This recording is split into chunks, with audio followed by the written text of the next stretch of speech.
Kami melihat visi misi itu begitu revolusioner ya. Maksudnya lain daripada yang lain. Karena itu sekarang kita bahas dulu mengenai visi misi. Okay. Karena pendapat saya, teman-teman mahasiswa memilih Bung Arif dengan melihat visi misi itu, gitu. Karena itu mungkin Kemudian setelah kita melihat persoalan-persoalan itu, kemudian kita bisa berdiskusi bersama ya. dan dalam tim yang memang sudah dibentuk seperti itu, lalu mengkritisi apakah ini perlu dibuat dibuat wacana lebih lanjut, kemudian dikembangkan menjadi program-program yang dijalankan seperti itu. Saya pikir mungkin gambarannya seperti itu. Okay. Memang Filsafat Katolik Ledlero. Saya Fransiskus Arif Munandar Tandang, biasa disapa Arif, kelahiran 18 Februari 1998. Sekarang ini sedang menempuh studi filsafat pada Sekolah Tinggi Filsafat Katolik Ledlero dan juga sedang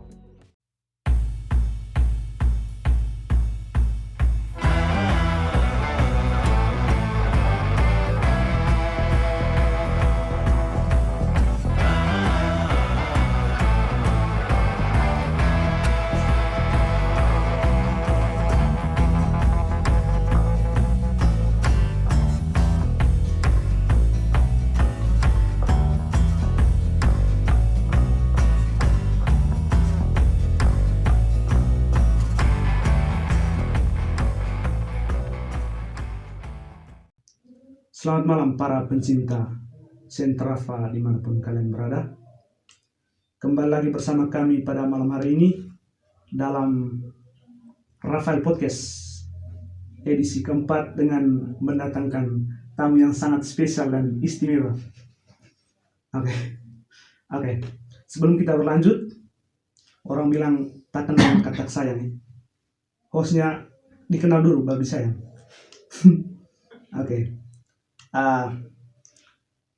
Nama saya Rival, biasa disapa Iva. Samaran. Oke. Sekarang seperti yang sudah saya katakan tadi, tamu kita hari ini sangat spesial dan istimewa. Namanya saya spill sedikit, Bung Arif. Bung Arif. Oke. Siapa dia? Kita persilakan langsung kepada Bung Arif untuk memperkenalkan diri. Silakan Bung Arif. Oh, jadi saya sendiri yang memperkenalkan diri. Ya. Baik, terima kasih Bung Iwak. Pertama, terima kasih untuk undangannya, Rafael Podcast. Baik, saya Arif Tandang, asli Manggarai. Sekarang ini sedang menempuh pendidikan filsafat semester 6 ya. Semester 6 dan juga sementara menjalani masa formasi di Seminari Tinggi Santo Paulus Ledlero. Saya pikir mungkin secara singkat seperti dulu, nanti dalam perjalanan baru kita. Oke. Bagaimana host ya gitu. Oke. Mungkin dari pemirsa semua masih bertanya-tanya toh, ini yang spesialnya dari Bung Arif ini apa? Oke, langsung saja. Bung Arif ini adalah ketua SEMA terpilih STFK Ledlero periode 2022-2023. Karena itu profesional untuk Bung Arif yang sudah terpilih menjadi ketua SEMA ya. Tidak main ketua SEMA ini. STFK Ledlero. Masa depan STFK Ledlero berada di tangan Bung Arif. Karena itu seperti yang sudah saya katakan tadi, tamu kali ini sangat spesial dan istimewa. Oke. Ini selanjutnya saya akan mungkin bertanya kepada Bung Arif, kira-kira proses pemilihan sampai menjadi ketua SEMA itu bagaimana? Coba Bung Arif menjelaskan sedikit supaya pemirsa di rumah mungkin bisa tahu. Oke, baik, terima kasih Prosesnya saya pikir sangat demokratis ya sejauh ini yang saya alami dan juga teman-teman. Dan terbuka ya. Ya, dan sangat terbuka itu melalui penjaringan awal masing-masing konflik. Itu ada komunitas-komunitas itu memilih 1 sampai 2 calon, 2 kandidat. Lalu kemudian ditetapkan sekitar 7 calon nih, 7 Oh, 7 kandidat yang maju gitu. Lalu sampai pada tahap pemilihan ketua SEMA. Dan mungkin satu minggu yang lalu ya baru selesai pemilihan. Dan ya memang pada waktu itu sesuai dengan rancangan panitia yang dipilih itu ketua senat mahasiswanya, dan untuk mengisi wakil sekretaris itu melalui diskusi ke dalam antar kandidat juga yang kemudian menjadi staf seperti itu. Dan menurut saya mungkin sangat demokratis karena terbuka, itu pemilihan seperti biasa dari masing-masing ruang kelas begitu, baru kemudian dibacakan secara terbuka juga dengan diwakili oleh orang-orang terpilih dari masing-masing kelas seperti itu. Ya. Kurang lebih. Kira-kira perbedaan suara waktu itu bagaimana, Bung Arif? Bung Arif pasti menang jauh ya, Bung Arif. Untuk selisih suara,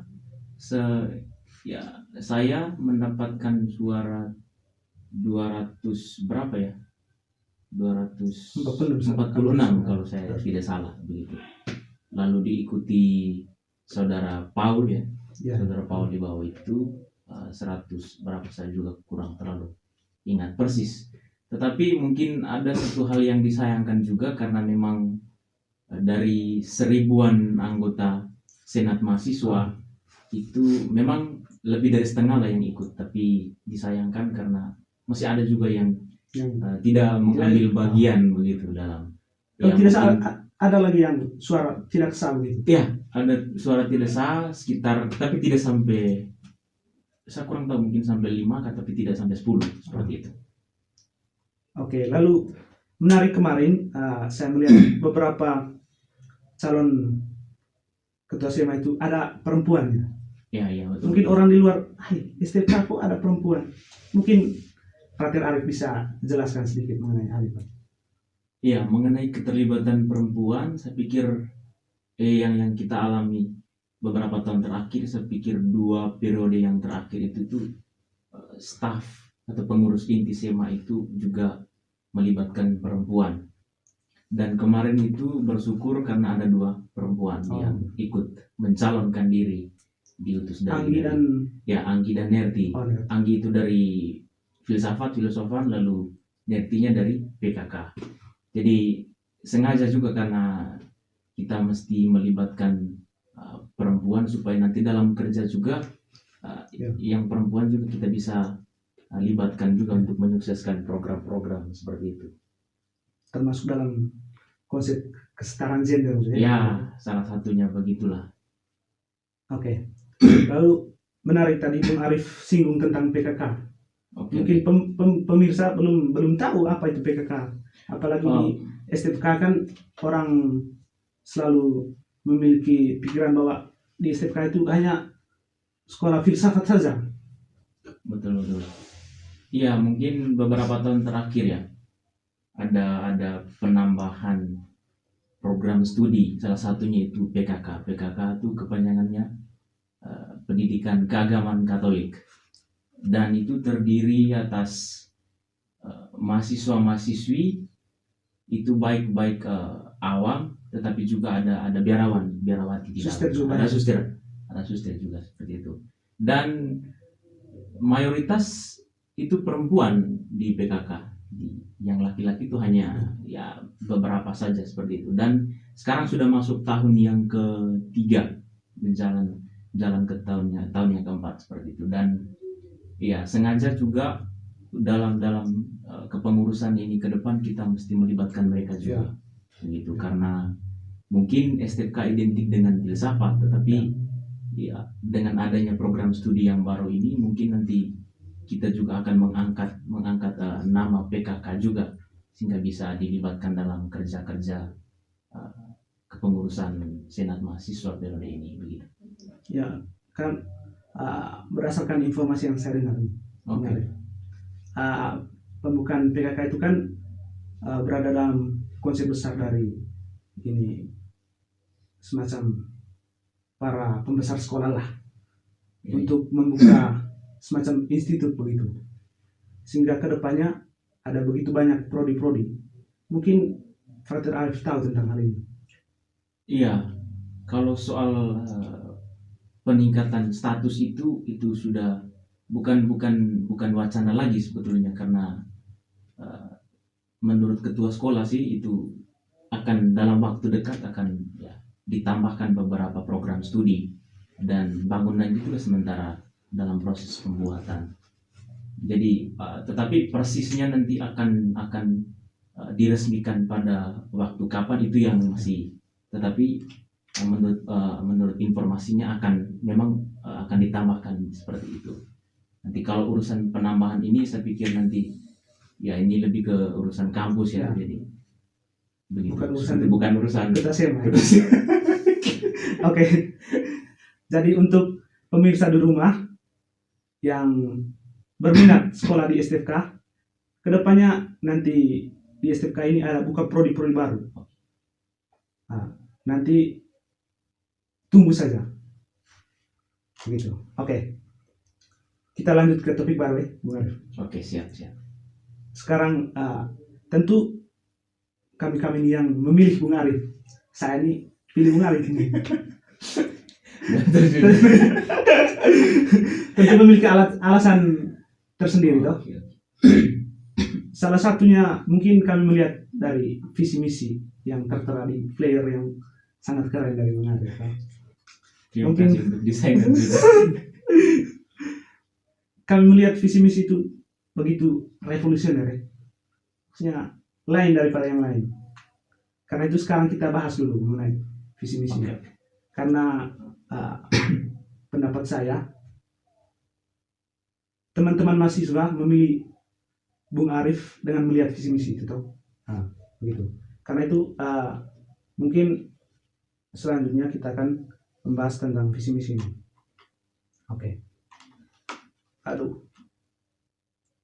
Salah sebentar ya. Oke. Saya bacakan dulu visinya. Sebentar. Bung Arif bisa beri tambahan elaborasi begitu ya. Oke. Di sini Bung Arif menulis visinya tercapainya Senat Mahasiswa STFK Ledalero sebagai wadah organisatoris yang responsif, kooperatif, dialektis, kritis, dan inovatif. Mungkin Bung Arif bisa mengelaborasi sih. Baik, mengenai visi dan untuk saya mungkin ini jadi panduan juga ya untuk kerja ke depan. Saya sengaja melihat ada banyak aspek yang mesti kita kembangkan ke depan gitu. Jadi disebut ada kooperatif, kemudian dialektis, kritis, seperti itu. Maksudnya kita betul-betul menanggap isu-isu, kemudian situasi-situasi, aspirasi, lalu kemudian setelah kita melihat persoalan-persoalan itu, kemudian kita bisa berdiskusi bersama dalam tim yang memang sudah dibentuk seperti itu.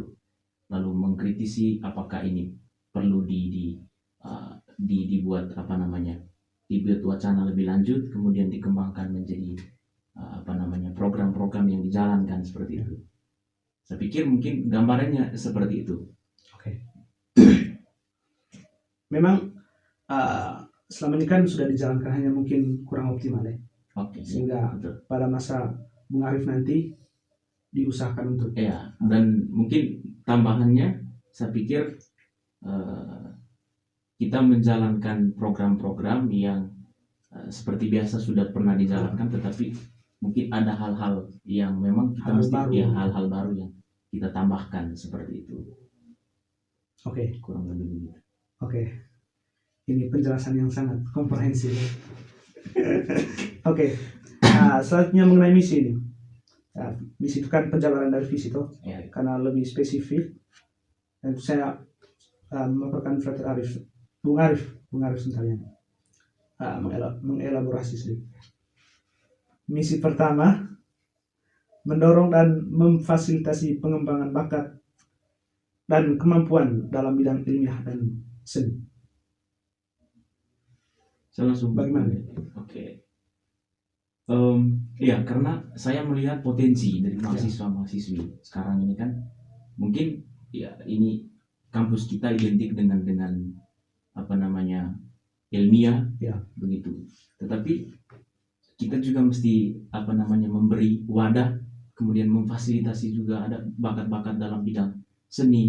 Ya. Itu seni kan ada banyak, kemudian seni musik, sastra, seni tari dan lain-lain. Itu kita bisa bantu untuk memfasilitasi itu. Dan untuk saya bagus ya untuk perkembangan mahasiswa-mahasiswa. Jadi bukan hanya dari segi akademik, tetapi juga ada bagian-bagian tertentu dalam hal ini seni kita bisa fasilitasi untuk peningkatan apa namanya kemampuan mahasiswa-mahasiswi seperti itu. Ya. Menarik, Bung Arif lebih menekankan di seni teh, karena kalau soal ilmiah kan istilah lelero sudah semacam dikenal dengan keilmiahan gitu. Ya, sangat identik gitu. Tapi seni ini mungkin suatu misi yang inovatif ya. Dan karena saya melihat ada beberapa kita punya mahasiswa yang memiliki kekreatifan yang sangat tinggi. Misalnya sekarang dengan berkembangnya YouTube, ada begitu banyak yang menjadi YouTuber. Iya. Tentu ini kan perlu diapresiasi dan diberikan wadah lebih luas mengenai hal itu, dan dalam SEMA harus semacam memberi wadah begitu. Untuk misi selanjutnya, Bung Arif di sini menulis memperkuat iklim literasi, menulis, berdiskusi, dan bermedia, dan kegiatan-kegiatan kompetitif. Bagaimana Bung Arif? Ya, itu apa ya? Sebenarnya itu ada kaitannya juga dengan misi yang pertama tadi itu, bahwa bagaimana kita mewadahi bakat minat dari mahasiswa-mahasiswi itu, begitu. Selain dalam bidang akademik, seni, tetapi juga berdiskusi, menulis, gitu, bermedia melalui kegiatan-kegiatan kompetitif. Jadi nanti ada seksi-seksi terkait itu yang nanti akan didorong untuk membuat atau menciptakan ruang kompetitif, begitu. Mungkin perlombaan dalam bidang seni, kemudian dalam bidang sastra, kemudian akademik, begitu. Mungkin ada lomba debat, seperti berdiskusi dan lain-lain. Sehingga untuk saya menyediakan ruang kompetitif ini penting, ya begitu, karena juga akan nanti teman-teman bisa berkembang di sana untuk saya, begitu. Perkembangan selalu hadir dari ruang yang kompetitif. Iya, itu betul. Oke. Dan di sini Bung Arif juga menekankan iklim bermedia. Sekali lagi seperti yang Bung Arif tekankan tadi di misi pertama di bagian seni tadi itu, mungkin ada kaitan di sini. Oh iya, betul. Selain kita akan mewadahi teman-teman yang punya bakat dalam mungkin dalam apa namanya mendesain atau apa namanya seni, tetapi juga untuk saya mungkin ini sekaligus nanti kerja sama kita semua, bahwa saya lihat perkembangan media kan semakin marak dan sudah muncul begitu banyak media baru. Jadi kadang kita kalang kabut, kita tidak bisa menilai mana media yang betul-betul validatif, betul-betul yang bisa dipercaya seperti itu. Jadi maksud saya kita mesti nanti akan ke depan kita coba membantu atau mendorong mahasiswa untuk betul-betul kita melihat mana kita harus mempercayai, atau paling kurang kita menggunakan media yang seperti apa, begitu. Dan jangan jangan asal-asalan, karena kita ini kampus akademis, sehingga kita mesti melihat dari media yang terpercaya. Ya, yang terpercaya seperti itu. Itu juga menurut saya hal yang penting untuk kita, gitu. Oke. kita berlanjut ke misi yang ketiga. Menurut saya ini yang paling sengit. Oh ya. Segitu. Sengit parah ini. Ini Bung Arif menulis mendorong keterlibatan mahasiswa-mahasiswi dalam diskursus persoalan publik. Oke. Mungkin Bung Arif bisa menjelaskan ini. Iya, baik. Ini juga penting untuk saya, dan sebenarnya masih dalam satu kaitan semua. Menurut saya, kita sebagai mahasiswa yang mesti tanggap isu-isu sosial, isu-isu publik, baik secara nasional maupun internasional seperti itu. Sehingga saya sengaja cantumkan itu sebagai bagian dari misi yang kemudian akan kita jalankan bersama. Itu nanti karena mahasiswa bukan hanya hidup dalam ruang kelas, ruang akademis di kelas, tetapi juga perlu ada keterlibatan di ruang publik, begitu. Setelah kita menanggapi isu-isu publik, ya apa yang mesti kita buat setelah itu? Apakah mungkin kita mesti melakukan aksi-aksi sosial, demonstrasi, dan itu menurut saya bagian dari kehidupan mahasiswa, sehingga bukan hanya di ruang tertutup, ruang kelas, tetapi juga di lapangan seperti itu. Mungkin poinnya begitu. Apalagi sekarang kan semacam aksi-aksi mahasiswa kan Iya, semacam tenar-tenarnya ke Bung Arif. sehingga kita nanti bisa terlibat juga. Dan karena menurut saya itu Bung Arif, SEMA sebenarnya harus lebih bergerak keluar ya. Iya. Kalau ke dalam kan itu sudah otomatis toh. Tapi dalam menanggapi persoalan-persoalan publik, SEMA seharusnya membuka suara gitu. Iya. Karena mahasiswa itu kan akademisi, mempunyai tanggung jawab sosial terhadap masalah-masalah di tengah masyarakat. Nanti mungkin dalam rangka itu nanti kita akan jalin kerjasama lagi dengan beberapa kampus, begitu untuk sekitaran Mamela. Ya, sekitaran Mamela. Kita mulai dari lingkup yang begitu dekat. Gitu. Oke. Kita beralih yang terakhir mungkin ini. Oke. Mengupayakan kerja kolaboratif dengan organisasi kemahasiswaan kampus-kampus lain serta organisasi-organisasi non-kampus untuk menunjang pengembangan dan peningkatan kualitas akademis mahasiswa-mahasiswi. Mungkin ini ada kaitannya tadi. Iya, betul. Sudah saya sebutkan sedikit tadi bahwa untuk saya ini penting supaya nanti bagaimana kita menanggapi isu-isu sosial tadi, isu publik itu dalam kerjasama dengan kampus-kampus di luar seperti itu. Entah itu Unipa Momere, Muhammadiyah, juga ada mungkin sekolah tinggi sekitar ini. Dan menurut saya perlu kerjasama antar organisasi kemahasiswaan supaya kita punya, kalau mungkin punya ideologi yang sama, kita punya semangat, spirit yang sama, kita bisa terjun bersama juga untuk aksi-aksi seperti itu. Lalu juga ada organisasi non-kampus. Di Momere saya pikir ada cukup banyak organisasi non-kampus. PMKRI. PMKRI itu juga salah satu juga ini KHE, komunitas KHE, kita bisa jalin kerjasama dengan mereka. Mungkin sudah jelas semua ya visi misinya. Oke. Saya perhatikan dari tadi Bung Arif ini macam lancar sekali. Sudah sangat makan garam dalam hal ini. Dalam hal berorganisasi ini memang Bung Arif sudah sangat bisa dibilang makan garam lah begitu.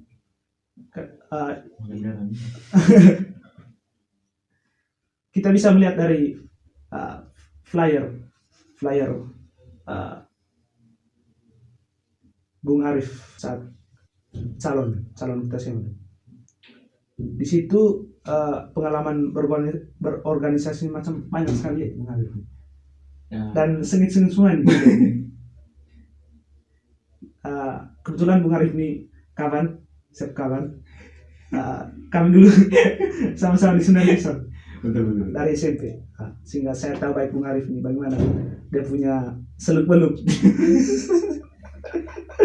Baik buruknya luar dalam. Oke, Bung Arif dulu Saya bacakan dulu, nanti Bung Arif komentar ya. Tahun 2012-2013, Bung Arif menjabat sebagai bendahara OSIS SMP 9019 Kisol. Dari bendahara, saat memasuki SMA, Bung Arif berhasil menaikkan posisinya menjadi ketua OSIS SMA 9019 Kisol. Oke. Selanjutnya, karena pengalaman dua organisasi itu tadi Bung Arif mendapat kepercayaan menjadi sekretaris Fratres Novisiat Sang Sabda Guru. Lalu kemudian di Ledalero ini Bung Arif menjabat sebagai sekretaris kelompok menulis di koran dan diskusi filsafat Ledalero, dan juga ada wakil ketua Fox kalau tidak salah. Oke. Ini bagaimana nih Bung Arif? Macamnya ini pengalaman berorganisasi ini sengit sekali.